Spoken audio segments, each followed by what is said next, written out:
Selon Hill, toutes les grandes réussites commencent par un désir brûlant, pas une envie passagère, une obsession constructive qui pousse à agir même lorsque les résultats ne sont pas encore visibles. Et c'est là que le livre devient intéressant, parce qu'il affirme que nos pensées influencent directement nos actions.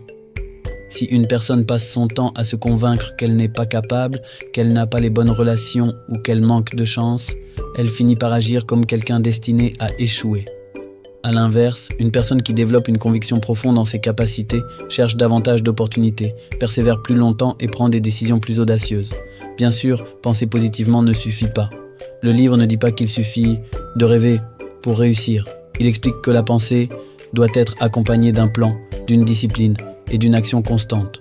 Une autre idée puissante du livre concerne la persévérance. La majorité des gens abandonnent juste avant que les résultats apparaissent. Ils essayent quelques semaines, parfois quelques mois, puis concluent que cela ne fonctionne pas. Pourtant, lorsqu'on observe les parcours des entrepreneurs, des sportifs ou des créateurs de contenu à succès, on remarque souvent la même chose. Ils ont continué alors que la plupart auraient abandonné.